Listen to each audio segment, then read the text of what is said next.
another person I'm adding to the hate list. I'm a hater. Bryson DeChambeau? More like Bryson DeCham. Boo. Oh, burn. Got him. Whoa. Are we matching right now? No. Are we kind of never. matching right now? This is a huge day for us. I'm in navy blue. You're in black. No, that's black. I knew one day you were going to try to be like me. And today's the day. It feels good. It feels good. Why are you not being like me? But it's just not the way it goes. We're not matching. This is navy and red.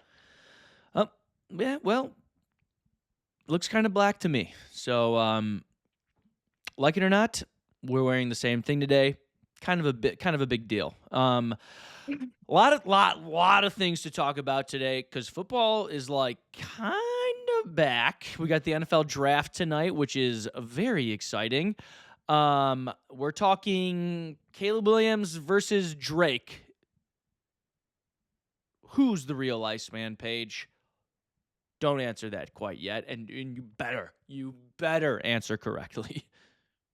Listen, two people I don't like going at each other. Okay, whatever. There's one person you don't like in that, not two.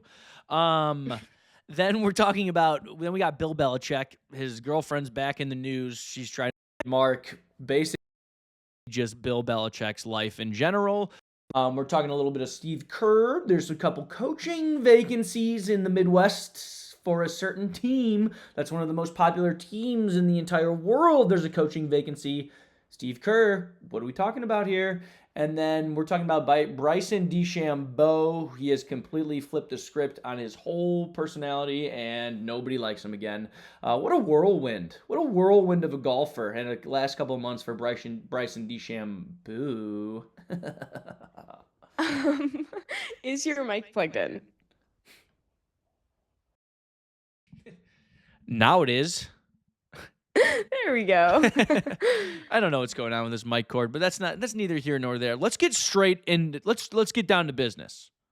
Yeah, it's football time. It's football time. It's draft day in the NFL, and what better thing to do than draft for the first 3 rounds for the Chicago Bears?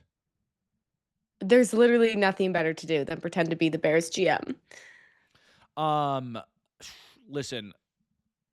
Speaking of Bears GM, he better do something big tonight. And I'm going to show Chicago and all the Bears fans and Ryan Poles what the first 3 rounds of the NFL draft should look like the next few days. And this is what the Bears should do. Are you ready to be my assistant GM?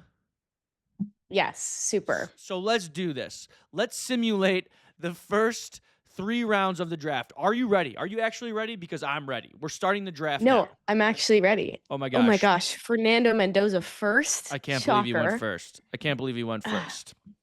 Ty Simpson? Who took Ty Simpson? Okay. All This right. is interesting. This is what we have. We have Akeem Messidor and we have Emmanuel McNeil-Warren. 2 needs that we need to fill. An edge, a safety, but also there's Kendrick Falk. Also, there's Caden McDaniel. If this were to happen, or Caden McDonald, if this were to happen in tonight's draft, I'm not going to lie. Yeah. If I was the GM, I would have a panic attack. Why? Because I would not know what to do. This is terrifying. Well, what are you going to do? This is what I'm going to do. So Akeem Messidor, he's 25 years old. That's an old man. No, it's not. For rookie football terms, yes. Well, that's like a good thing, isn't it? Some say it is, some say it isn't. I'm saying we draft him. We need an edge, and we're going with an edge. I think he had 12 sacks last year. Let's do that again. Let's flip that into his rookie season. Let's do that again, right? Right. What pick are we next? So now we have 2. We have 2 second-round picks thanks to the Bills and thanks to DJ Moore. So we have 57 and I believe like 59, like back-to-back, pretty much. What do we do here now? This, I'm not crazy about what we have here. If I'm going to be honest, I'm stumped. We need a safety. We need a defensive tackle. We need a lot of things on defense. My heart tells me we go defensive tackle. And why wouldn't we go a defensive tackle from the SEC, from Georgia? Why wouldn't we put a bulldog in the center of our defensive line? Why wouldn't we do that, Paige? It's always, why wouldn't you? Are you going to? So are you telling me we should do that? Yes. We're going Christian Miller, defensive tackle. Whoa, and we're back. Yeah. Just like that. And you know what you know what I love? I love this. I'm actually loving what we have going on here. What do we have going on here? We have the opportunity to take a safety for the second pick of the second round for the Chicago Bears, and we're taking A.J. Halsey, turnover machine. I've heard that been thrown around for this guy in this spot right here, right now. What do you think? Is this LSU? This is LSU. Yeah, why not? Why not? My dad always used to tell me, just draft players from the SEC, and that's what we're doing right now. We're drafting players from the SEC. We have one more pick this third round. Crazy because you hate the SEC. Okay. I don't hate anything. Look at this. This is building up. This is right where I want it to be for the third round, Paige. And do you know what I'm going to go with right here? What do you need? You know we need a center. We just our Drew Dahlman, I do know what you're going to do. Center, Drew Dahlman, our Pro Bowl center, retired this year. We signed Bradbury traded for him from the Patriots. Is he our long-term guy? We don't know. Why don't we draft Sam Hecht from Kansas State in the third round? I would love it. I knew you were going to do that. Why aren't you taking the guy above him? Because I've seen Sam Hecht's name fly around like crazy, and I'm locked in on him. It's as simple as that. All right. Jake Slaughter. What a good name. That is such a good center name. We want him to slaughter the defensive line. Where is he from? What school? Florida.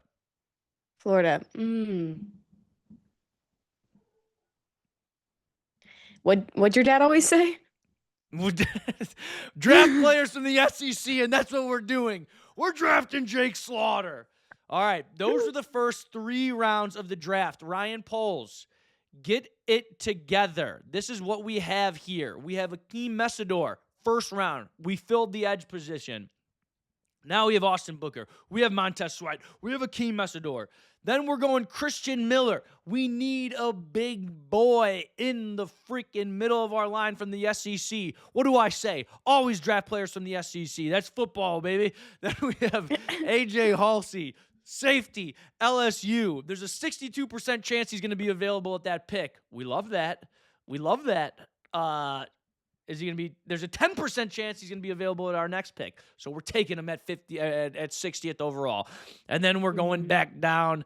Jake Slaughter, a 75% chance he's going to be there at pick 89. We're taking him. We're bulking up our offensive line. We're backing up our center. We're getting our center for the future. Let's see what ESPN thinks how good we did. And that's an A, baby.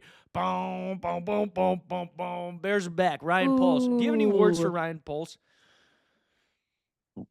No. Wow. What a score. Capital management, though. We're not worried about money right now. I mean, some people are. Some people are. I'm not. I'm a football guy. I'm worried about what's on the field. I'm worried about locker room and on the field. That's my job. Capital management, that's for the nerds. Right. Yeah. You crushed it. Yeah. Thank you. We crushed it.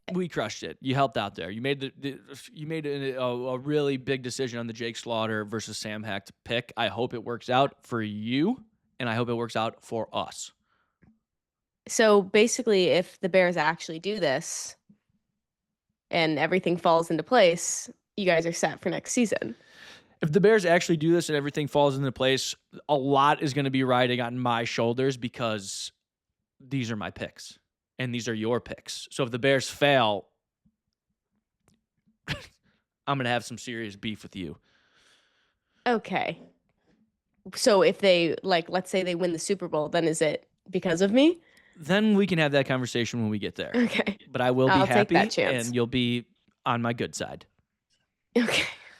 Speaking of the Bears, we have another thing to talk about because apparently there is a new famous Packers fan. Can I get your first impressions on what the heck's going on between who the real Iceman is and Drake wearing a Packers starter jacket to the Iceman premiere or whatever the hell this was? It's just weird. Like, why? I don't get it. What affiliation does he have with the Packers at all? Like, he doesn't. He's just doing this to call out Caleb Williams. Like, what's the beef there? I have What no idea. I actually, when I saw this, I was like, what is going on? Like, Drake, you're so irrelevant. Like, stay irrelevant. I don't like Drake. I've never liked Drake. Like, what are you doing with all the ice? Like, stop. Everyone just like relax with the ice thing. We're good. Let Caleb have it. Okay. I don't, I'm not even a Caleb Williams fan. I'm just like, why are we making this a thing? Like, and I hate Packers colors. It's gross. You're It's a weird. Packers hater, and I'm starting to really like that about you. You're a Packers hater. It's coming out every day. It's coming out how much you hate the Packers, and I'm loving it. Listen, this is a direct shot at Caleb Williams. Drake is like a goofy, dorky guy who doesn't do things by coincidence. This is planned. This is the direct shot at Caleb Williams. Drake's not the Iceman. Caleb Williams is the Iceman. Why does Drake have to do his new album called The Iceman? I don't know. I don't get it. But there's nothing Iceman about Drake. Caleb Williams, clearly the most exciting player in the NFL, the most clutch player in the NFL. That's the Iceman. Ice in his veins. I think Drake, he tried to have beef with rappers and it didn't go well. He got shredded, and now he's trying to have beef with an athlete. And it's like, why? Like, what's your deal, dude? I don't know. And like, just Caleb is a huge Drake guy too. Caleb always puts Drake in his Instagram stories. He always does Drake any Instagram like carousel, whatever. It's always to a Drake song. Not anymore.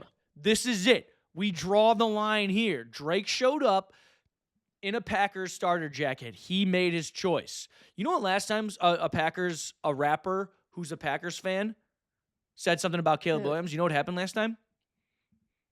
Lil Wayne made a tweet about Caleb Williams. Lil Wayne, Packers fan, don't know why, just is. Lil Wayne made a tweet about Caleb Williams saying, can't let somebody who paints his nails, they'll never beat the Packers. They'll never be a leader, blah, blah, blah.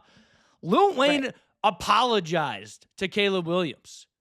He apologized. So you know what's going to happen? Drake is going to apologize to Caleb Williams for this. Drake is going to get embarrassed. Caleb is going to do what Caleb does, and Drake is going to end up apologizing and say, I shouldn't have done this.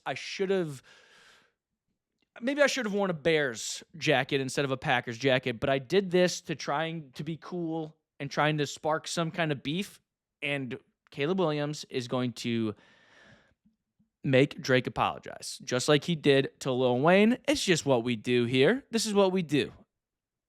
it's just also maybe he should apologize to the streets that he left the ice on. Like, it's just melting, and then we're gonna find the release date of his album. No one cares. I've never cared about an album release date ever in my life, and let alone to wait to watch ice melt to wait for it. That's just and Drake's Canadian, right? Like, he shouldn't even be allowed to watch American football. I don't like him. We could tell. Also, another thing, Caleb Williams. This is it. Caleb Williams. I don't want to tell Caleb what to do and what he has to do because he's my quarterback. He's the most important person in the city of Chicago. He cannot have a Drake song ever again on his Instagram now. It's just, we draw the line here. We're done. And you know what? I think he's starting to get that. There was a little picture of him working out on Instagram yesterday. Mm-hmm. Had a Jay-Z song on it, on his story. Also Jay-Z. not great. No, it's better than Drake. So I think he's getting the picture. Caleb, if you have a Drake song in your Instagram story or on a carousel on Instagram, we're going to have an issue and we need to talk. But for now, he's doing the right thing. Drake, also, maybe I do like this for Drake and the Packers, because maybe he's going to curse the Packers now. I was Everybody gonna knows that say, isn't he bad luck? Drake is bad luck, and everybody knows that Drake has a curse, and he curses athletes and teams, and officially, Packers, guess what? Drake curse. Smell you later. Bear down. Can I ask, in this photo of Caleb, are those nails edited in this? Paige. They're not edited. Those are white nails. That's he No. painted. Yeah. No, they're not.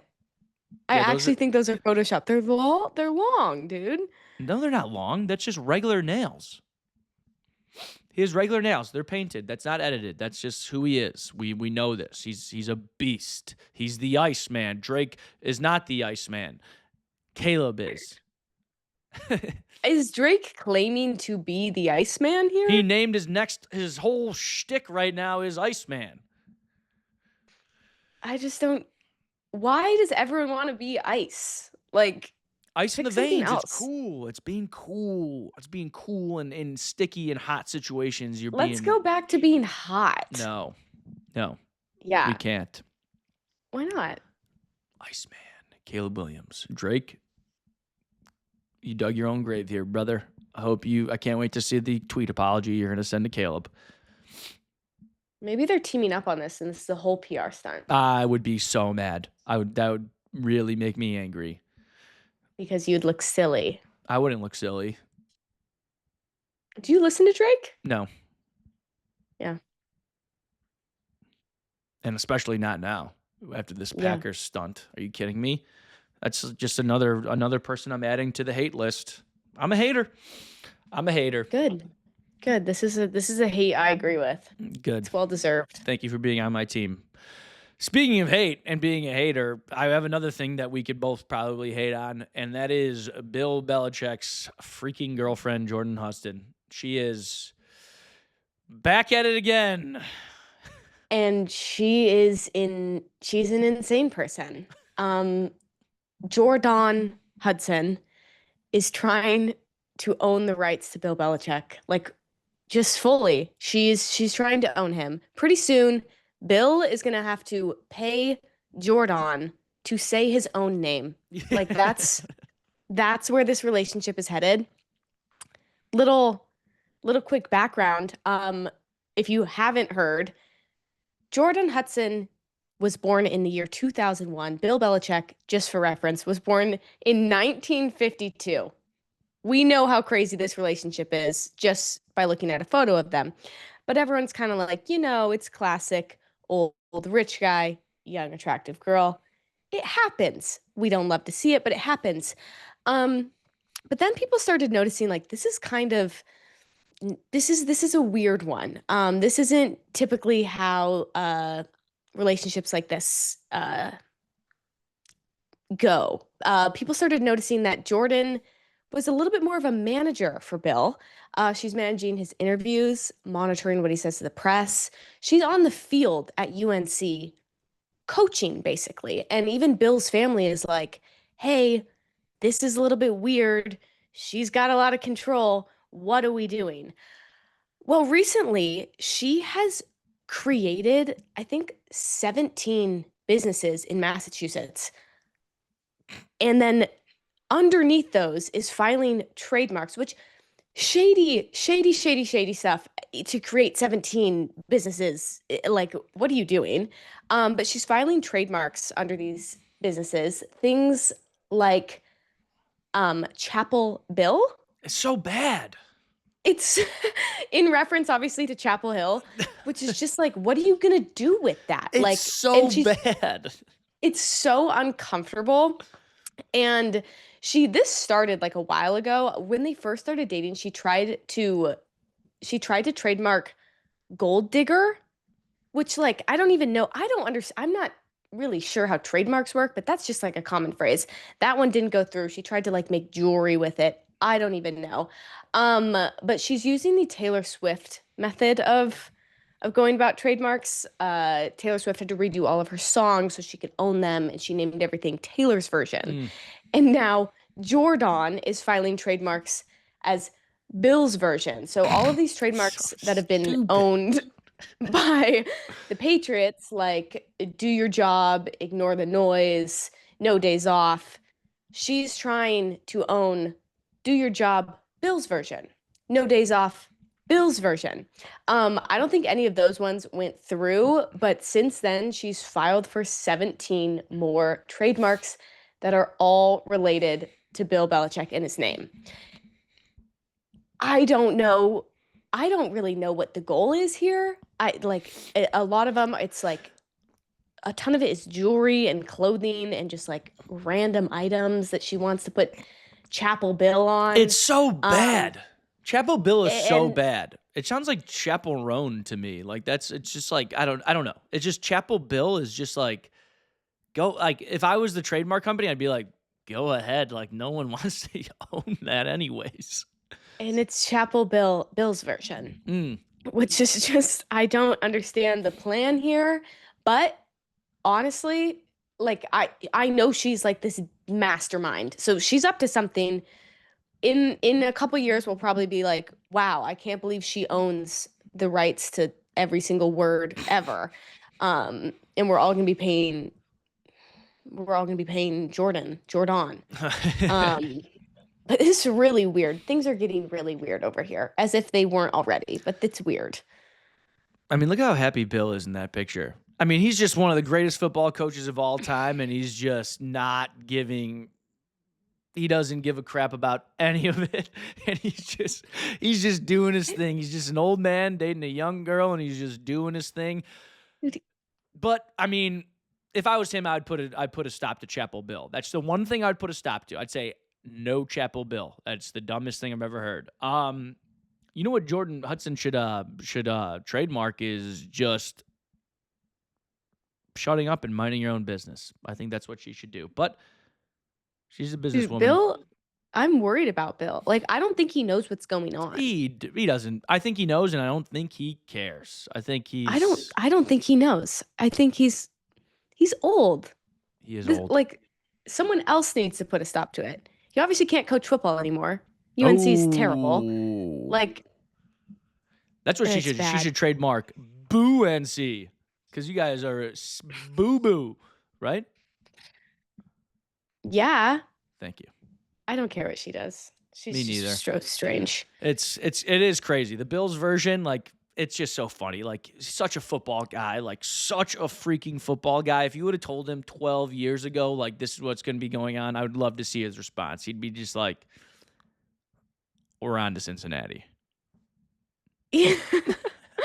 Yeah. Take me back to those days. Take me back to those days. But hey, young love, you know, it's in the air for Bill for old Billy B. They have a 50-year age gap. It's young love, Paige. Get over it. 50 years. Get over it. He doesn't even young know love. who Taylor Swift is. Look at that face. Look at that smile. He's a happy guy. Let him live his life. But stop. I think let's put a stop to Chapel Bill. That's the only thing I'm asking. Let's just. I don't want to see Chapel Bill ever again. I don't want to see any of it. From one legendary coach to the next legendary coach, let's talk about the NBA. This move will change the landscape of the entire NBA as we know it. There's a certain team with a certain job vacancy, and that certain team is the Chicago Bulls, and they're looking for their next head coach. And I think Steve Kerr might be the answer. NBA champion with the Bulls as a player. The Bulls believed in Steve Kerr when no one else did. Michael Jordan believed in Steve Kerr when no one else did. He hit game-winning shots in the biggest games of all time. Steve Kerr needs to come back to Chicago. Let's bring the Bulls back. The world is better when the Bulls are relevant. Give a real percentage of a likeliness of this happening. There's rumors. There is rumors. Is Steve In Kerr? your opinion? No, Steve Kerr is on the last. Steve Kerr is, I believe, is on the last year of his contract. No, he is. So, what better time than now? Because we're talking about hiring. They've been in. There's rumors the Bulls are trying to hire the next their next GM, which was the former GM of the Warriors. So they're trying to really just steal Just the brain trust of this Warriors dynasty. So Steve Kerr, the Warriors reportedly want Steve Kerr to sign a multi-year contract. I've heard he doesn't want to. I listen. How do you really secure your spot in as one of the greatest coaches of all time? You take the Warriors, a losing franchise, Steph Curry. You get Steph Curry, you get the franchise player, you get the franchise coach. So now it's time. Win a bunch of championships with the Warriors. Go to Chicago. Winning in Chicago, if you win in Chicago, you're automatically the greatest of all time. That's just what it is. It's the winning in Chicago means more than winning in San Francisco. Winning in Chicago means more than winning in New York. Winning in Chicago means 1,000 times more than winning in Oklahoma City, than Boston. Winning in Chicago is Chicago is the greatest city to be a champion in. This is how passionate this city is about their sports. So go to Chicago, win, automatically become a legend, more than you are so already in Chicago. Steve Kerr, this is why it will change the entire landscape of the NBA.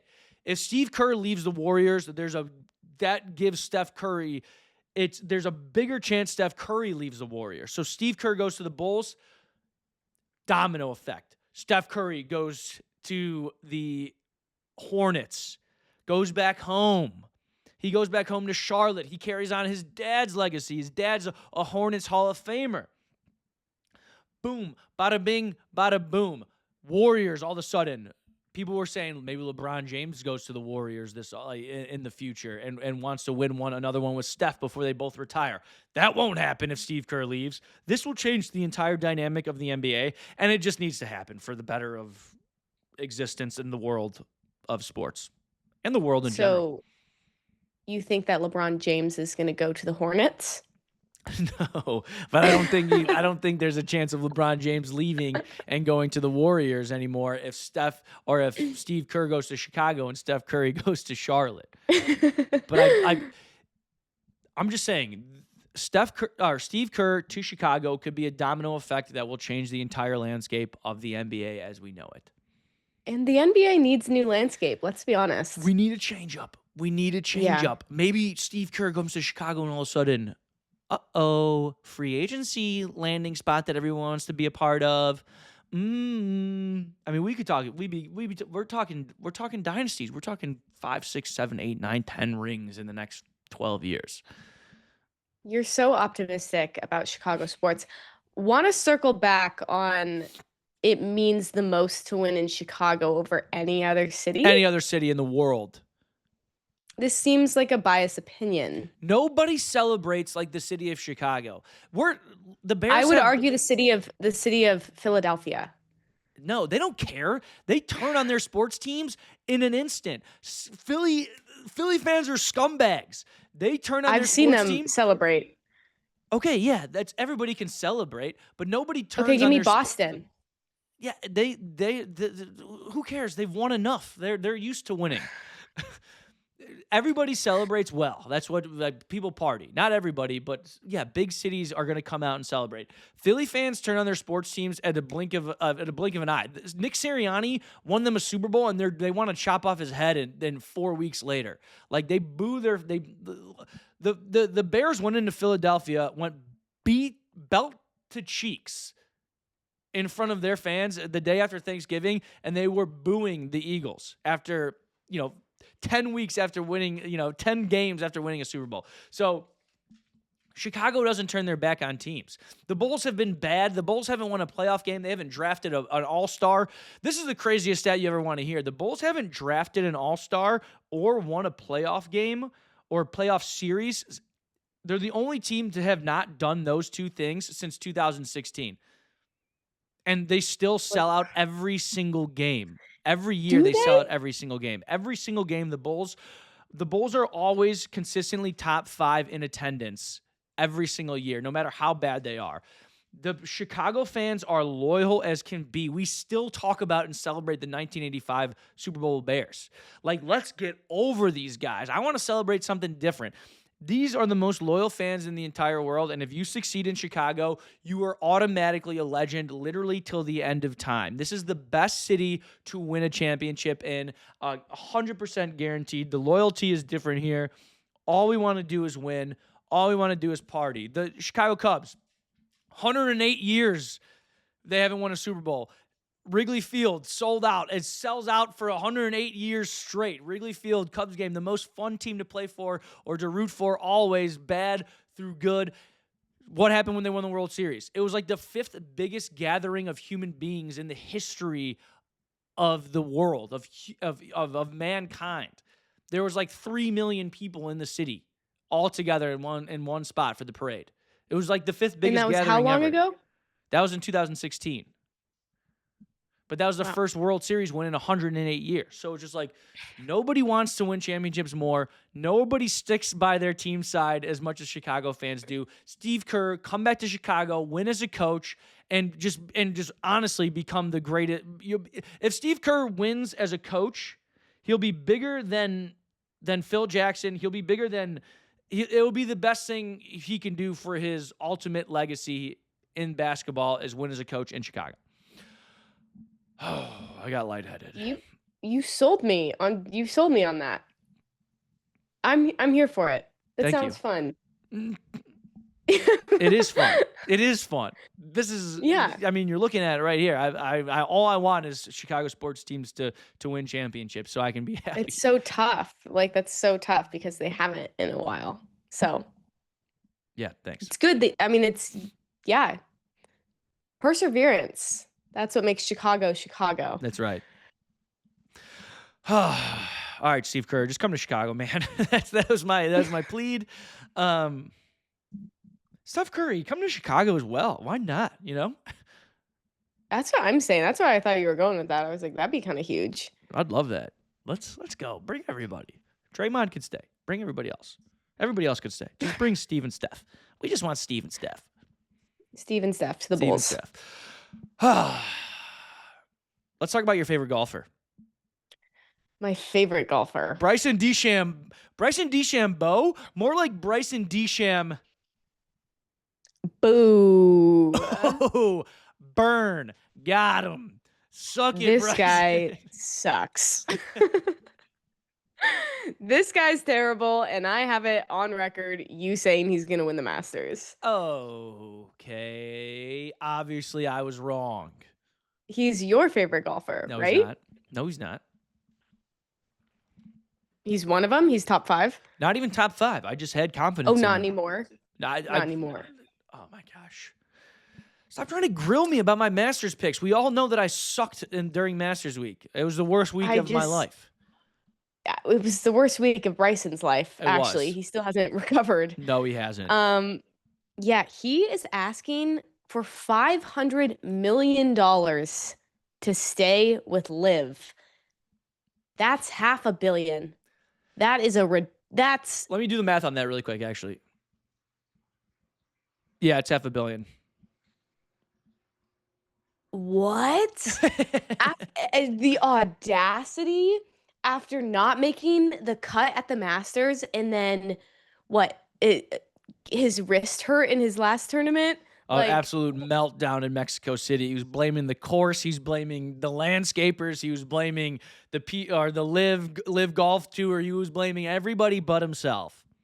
And he's completely flipped the switch on his PR image. It's been this is how he used to be. He flipped it into the fun-loving, having fun guy, YouTube guy. And then everybody's like, oh, Bryson. And now he flipped back to the old Bryson where everybody's like, this guy's kind of a stinky poo-poo guy.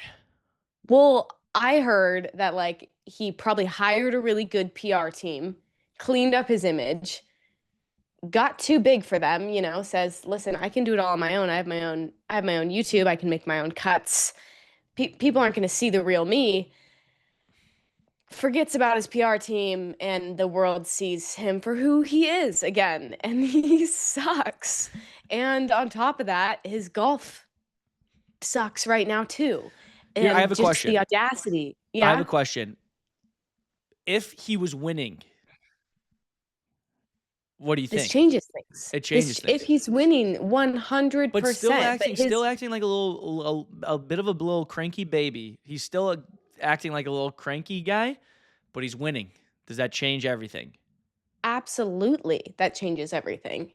Yeah, I mean, his whole argument is that he can just do YouTube golf and still play the four majors. And it's like, Kind of a but you sick suck. life. Yeah, But but like no one, but like, okay, how long does that last when you're not making the cuts? Like no one's gonna actually care anymore if you're a terrible golfer. If he is, top five at every tournament he plays in and is only doing YouTube golf, then everyone's gonna continue to watch him. That just doesn't really seem like the thing that's gonna happen. And to demand 500 million after poor performances is just kind of crazy. But honestly, Liv is Liv is struggling right now. They're both struggling. I think they're gonna crash and burn together. So they're probably gonna pay him this much. And I don't know, just disband in a couple years anyway. But that was a really good point. Like if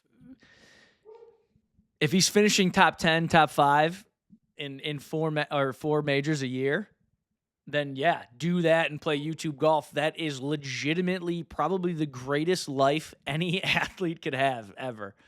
Just like competing in yeah, majors and playing YouTube golf and just having the best life ever. But you got to compete. You got to make the cut. You got to finish top 5. You got to finish top 10. Then people will start caring again. But if you're having breakdowns and being sad over hitting your I mean the guy, he literally like bladed a wedge into dead grass, then got mad that the grass was dead in Mexico City and was trying to get relief from the dead grass. It's like, dude, don't blade a wedge. Don't complain about your lie because you hit a bad shot. And then don't like look at the green when you miss a 3-foot putt and have me confused and then just be like, my wrist hurts. Like, don't be that guy. that's that's amateur. That's YouTube golf. Honestly, you know what? He belongs That's in not even YouTube golf. That's me golfing. That's me. Yeah, I was gonna say that's just like everybody I've ever seen golf before. Yeah. He's It's acting always like the us. course. It's always the club. Yeah, what And the it's always an hell? injury. Yeah, that's exactly what it is. I'm just like, oh, my back. Oh my gosh, what the heck's going on? This course is terrible. I can't believe I paid $85 to play this round and there's dead grass right here. He's acting like me. And guess what? I'm not a $500 million golfer. So Bryson, stop acting like me. Man up. Hit good wedge shots, make 3-foot putts, and then maybe you can go back to YouTube golf and we can all laugh about this in a couple months. I don't even I don't care where he ends up in his career. I really don't care about him. I want Liv to not give him 500 million. Like the amount, like that is that would that be the highest paid athlete ever? I'd be up there, not ever. We got some baseball players making some pretty nice quiche. I mean, like I'm pretty sure Ronaldo is paid by Saudis and he doesn't even make that much. Yeah, he Like probably does. no, he doesn't. I mean, not specifically from the league. Right. That's crazy It would be money crazy. for the skill level of this guy. And like he's not real like I think I everybody's just trying to get out of live golf. Everybody's well, they made their decision, they made their money decisions years ago, and they're like they chased the money, and now they're realizing, it's not what it was all chalked up to be, and they're just trying to find ways to get it outside. They're just trying to get ways to leave live. Like Patrick Reed's doing it currently. Like I'm sure like Bryson's probably trying to fake his way and complain his way out of it. So I think everybody's just trying to get they're trying to find their exit out of Live. And I actually think Liv is gonna. I do think Liv is gonna pay him this much because they think he's got just like this ridiculous audience. But We'll see. I don't know where the money's coming from, but I mean, obviously it's coming from Saudis. But yeah, what he's do I know? this is the only player they're gonna have to pay pretty soon. So Yeah, they'll have it. I'll play Live. I'll play for you guys. I'll play for. Dude, I'm gonna bring this up again. You look like him. If he's ever like doesn't want to play in a tournament, I feel like you could just like get out there and like people would like do a double take, but Then they would see I hit much. my driver 300 less yards than he does, and then they'd be like, "Oh, that's not Bryson. That's Well, a no, random guy." they'd probably say someone needs to fix this course. Bryson isn't hitting very well. Oh yeah, that's a good point. Yeah. Yeah, Bryson, if you ever need a substitute, apparently I look like you, so You do. I can start I can start filling in for Bryson in Live tournaments. I'll only ask for like 1% of what he's asking too. I only ask for 100 million. Yeah, I only ask $50 million. Yeah. That's nothing. Whatever. That's nothing. All right, Paige. You know what to do. Send us home. Give a message to the people.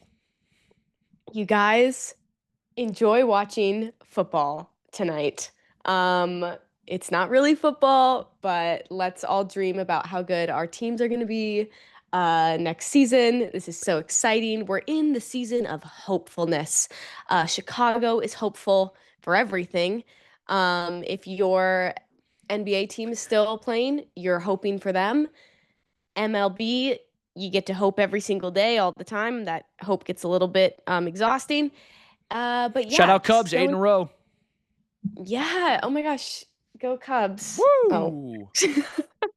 Oh. Anyway, have some hope. Bear down. Go Bears. Bye now.